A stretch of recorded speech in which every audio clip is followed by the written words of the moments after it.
Ladies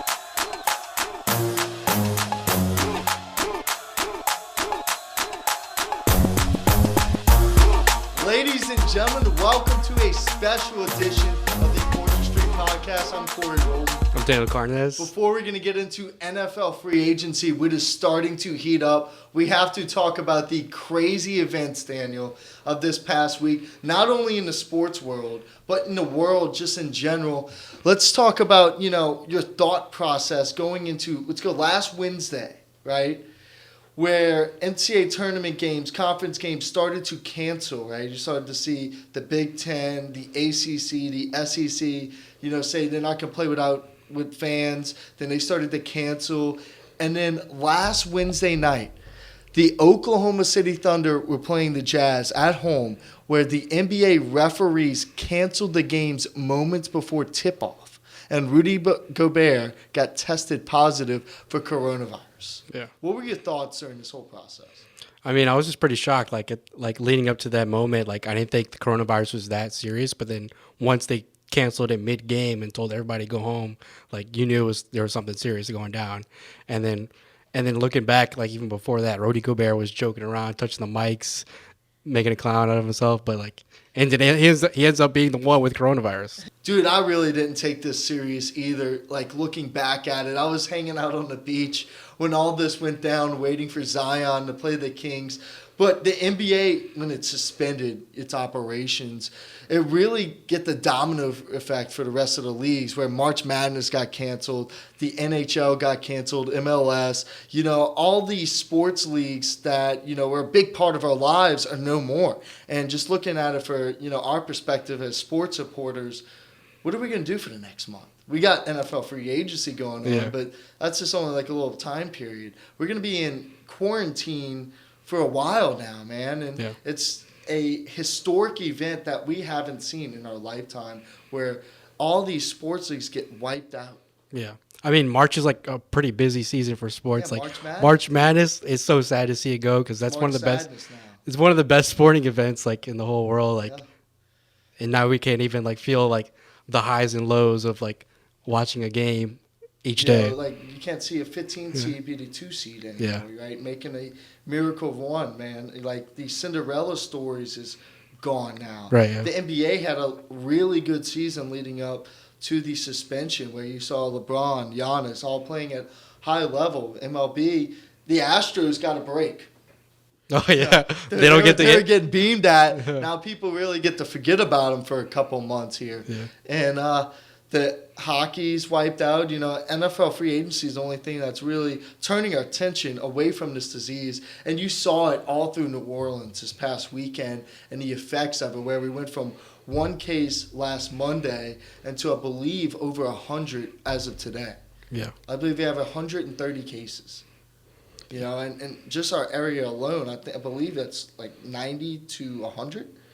It's getting ridiculous. And, you saw Bourbon Street really just packed out on Saturday night. And, I was upset that they canceled a lot of St. Patrick's Day parades. I was supposed to be marching next Saturday. But I think the surrealness of this is starting to kick in, that, maybe me and you aren't going to be affected by it, but our parents, our grandparents, our loved ones, everybody, we need to, for their sake and for the general public's sake, need to be healthy and need to stay away from others. Yeah. I mean, hopefully we can just pray and hope that it doesn't spread and get even worse. By canceling the events, it helps slow it down for sure. But we just got to pray and hope that it doesn't get worse. What were your thoughts on this past weekend and everything, New Orleans canceling basically everything, shutting down bars? Yeah. I was really looking forward to going out, celebrating St. Patrick's Day, of course, with friends and family, but that ended up not happening because the city canceled all of it. And then, I mean, it's just sad to see, New Orleans is such a party city, and now we're not going to be able to party anymore and celebrate a good time. We have some breaking news. 4 Nets players have been tested positive for coronavirus, one of them including Kevin Durant. Yeah. KD has coronavirus. Yeah. And, about 20 minutes ago, I thought, the NFL is going to come back and, it's going to be like mid-June possibly, maybe, early June. Hopefully they play the rest of the season, get the NBA season over with in August when there's nothing really going on. I don't think they're going to come back now after that. Just looking at it, Yeah. Kevin Durant has the coronavirus. Yeah. I mean, I feel like it's even going to get worse. Like, I feel like more players are going to come forward, like saying they have been affected with the virus, and we already saw Rudy Gobert, Donovan Mitchell. Like, I feel like it's just going to keep going. Yeah, and a couple Yankees minor league players have come out and said they had it. So it can be anybody, and these players aren't showing symptoms either, which is crazy. Rudy Gobert said he could play. Yeah. So it's just Donovan Mitchell was playing. Yeah. He was warming up, feeling fine, and, he has the disease. So that's the crazy thing about this disease. Right, yeah. Just don't even know that you have it, and, like, it just springs up on you. Like, one day you feel fine, and then the next day you're not playing the NBA anymore, obviously. So now we're going to talk about NFL free agency. Wow, did the NFL turn into the NBA this offseason? Tom Brady is no longer going to be a New England Patriot. Drew Brees resigns. Yesterday, a couple of shocking trades. I don't know what the Houston Texans are doing, Daniel. They didn't get a first-round pick out of Clowney or Hopkins. Yeah. Neither. And then Diggs gets traded to the Bills, and they get a first, a fourth, and a sixth round out of it. Like, what are the Houston Texans doing?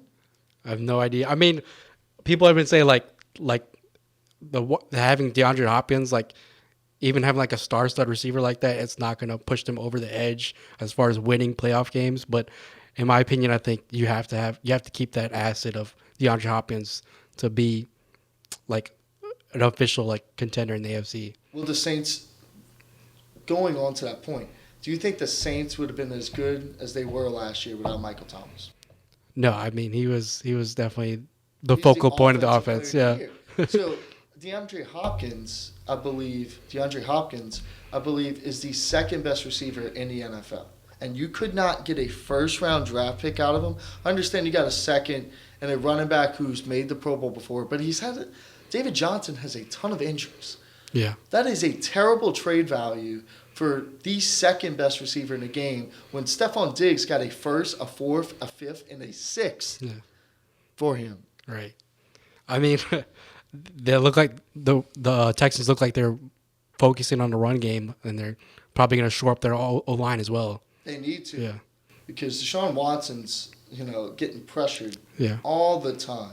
So, Daniel, let's talk about the Saints and some players that you want to see them signed and players that they have signed. Yeah. I think a good player to re-sign is Von Bell, who's already getting attention from the Panthers. But I think if you bring him back for another year, he's going to definitely help up he's going to help your secondary in more ways than one as far as defending the pass and stopping the run. But then another player you could look at who was an ex-Saint is Malcolm Jenkins, who's also an impact on the run game. And I think he's going to bring that veteran leadership that you need in the secondary as well. He's one of their players that the Saints feel like they let it get away. That shouldn't have. He was a leader on that Saints defense during the Super Bowl run, 2011, 2013. Helped the Eagles win a Super Bowl and Malcolm Jenkins. But Von Bell was special last year. He made plays. Yeah. He stripped the ball, got interceptions, had I believe 4 or 5 sacks as a safety. He was one of the better safeties in the league. Should have made the Pro Bowl, But for me, I believe the positions of need are linebacker, guard, and receiver. Yeah. So linebackers, I think we need to look at it in the draft. I'm not sure about the linebacking core that's left in free agency. At guard, the draft. Yeah. But free agent I want the Saints to try to go after is Emmanuel Sanders. You saw what he did with the 49ers offense. He is special. You can put him in the slot. You can put him out wide. You can bring him in motion. The guy is a playmaker, and you get the ball in his hands, and he makes special things happen. He'll be a guy that, the Saints really haven't had a second receiver since Brandon Cooks. Yeah. Not saying that we need a second receiver, but it would certainly help take the pressure off of Michael Thomas, off of Drew Brees, and Alvin Kamara. Yeah, I mean, he's a playmaker. He's every time he touches the ball, he's going to make an electric play, it seems like. And that's what the Saints are desperately lacking as far as the second receiver. You got Michael Thomas, who's constantly consistent as far as making the catch and turning upfield, but you need that second receiver to have a threat as far for upcoming games. So Teddy Bridgewater signed with the Carolina Panthers. What are your thoughts? we're gonna miss him for sure. I mean, he was definitely a big part of the reason why we won those games without Drew Brees. Yeah, so like he's definitely going to be missed by Saints fans and others. But He was I mean, great in the community. yeah. He was great in the locker room, man. Chopper style. Yeah, Chopper bike, Chopper style, dude. yeah. You know, people are riding bikes with him before games. Yeah. You know, Teddy's a great guy, and I wish him luck in Carolina. Not too much luck, Yeah, not too but we much. wish him luck in Carolina. NFC South might get a whole lot interesting, Daniel, as reports coming out of Fox Sports and Colin Cowherd is that I don't know how much you trust Cowherd, but he's saying he doesn't like small markets. So him to say this is something. Tom Brady's going to be a Tampa Bay Buccaneer. Yeah. What do you think about that? It could potentially be crazy as far as like the potential matchup you could see with Tom Brady versus Drew Brees, and like you saw all those instant classics with when Tom Brady was in the Patriots. Yeah, with When Peyton Manning. yeah, I mean so twice a year to see that'd be amazing. Dude, I got to go to Tampa next year if he signs. Yeah. Dude. And Tampa becomes relevant for the first time since John Gruden. Yeah. In reality, it's just weird going to see him without a Patriots uniform on. Yeah. And seeing that today, I know a couple of Patriots fans that I love to give them a hard time, but they win, right? They've won 6 Super Bowls, and this is just odd seeing him. Maybe you can compare it to Michael Jordan or Joe Montana when they left their teams. It's just going to be weird. It's going to be different. Yeah, I mean, like seeing Michael Jordan in the Wizards uniform, like who would have expected that? I mean, but yeah, I can't picture Tom Brady in another jersey besides Patriots. Another quarterback on the move is Phillip Rivers signing a 1-year deal with the Indianapolis Colts. What are your thoughts? I mean, that's a pretty good team. So like with Phillip Rivers, yeah, with Phillip Rivers in the AFC, and now you got Tom Brady leaving the AFC, potentially going to the NFC. I mean, they can make a run at it for sure, and they already have a good defense, so that even helps them more. So some moves are going to start to dwindle down. Drew Brees signed a 2-year, $50 million contract, so the Saints really can play around with a little cap room. We're going to see what kind of moves that they're going to be looking going forward. I heard some rumors about Darius Slay with the Detroit Lions, along with a couple other secondary players, as you and I have mentioned. But the NFL draft is coming up, Daniel. Who are some players that you really want to see the Saints take at 24? All right, so Corey, like a couple of guys I want the Saints to look at as far as potentially drafting is at the wide receiver position, Henry Ruggs, the third out of Alabama. Yeah, He's definitely a guy you could pair outside of Michael Thomas who could take the top off of a defense, and he's got that quickness and speed. You could even put him in the return game if you wanted, but he's definitely a guy I would love to see on the other side of Michael Thomas. And then on the defensive side, a guy at LSU, Christian Fulton, who I think would be a good asset on the secondary to be with Marshawn Lattimore. See, I'm not as high as most people on Christian Fulton. I think he's a little iffy. He's a little handsy for sure, but I mean, like I think going forward into the NFL, he could clean that up with the right assistant coaches, and he's shown flashes of being great as far as like knocking the ball out of receivers' hands all the time. So 2 years ago, I would have never talked about LSU players in the Saints drafting them, but Yeah. There's a couple players that fit the Saints system, like Justin Jefferson, receiver out of LSU. He can play the slot, can play outside. He'd be a good addition for the Saints offense at 24. He ran a good 40 time, a good 4.4. And defensively, Patrick Queen. We talked about the linebacker position and the Saints needing to get somebody with a little bit of versatility. I can play the run, can play the pass. And I think Patrick Queen came up big in every single big game last year. Yeah, I mean Patrick Queen, he's shown like he can fill that void if you have an injury on the linebacker side, and he'll be able to stop the run because that dude's he's gonna come up make a hit. He's not shy to make a hit, so like he'll definitely show it. Him and Demario Davis would be really good with Anzalone. Yeah, Potentially if they don't sign anybody during free agency. yeah, That's a big thing about the NFL draft. People don't understand. Things can change so much from now to the draft because of free agencies teams signing. Chicago might be looking at a quarterback, then they sign Tom Brady tomorrow, and they don't need a quarterback. Yeah. And just everything varies on teams' needs and what they get in free agency. That's why I wish the NBA would switch their free agency and draft, but they put the free agency before the NBA draft. Yeah, and like you said, like Emmanuel Sanders. If the Saints sign Emmanuel Sanders, then that could change everything. The Saints could look at defensive only as far as getting the first pick. So like that would change a lot of options for the Saints in the draft. So it looks like more and more that May Madness is not going to happen. So people talked about possibly not March Madness, but May Madness. But it looks like all sports are going to be canceled for the NCAA perspective because, let's be honest, the cases are starting to go up. And we might be at a point where we have to be like Italy and China, where we can just be quarantined in our homes for a good period of time. So, Daniel, let me ask you this. What are you going to miss the most about the NBA and March Madness?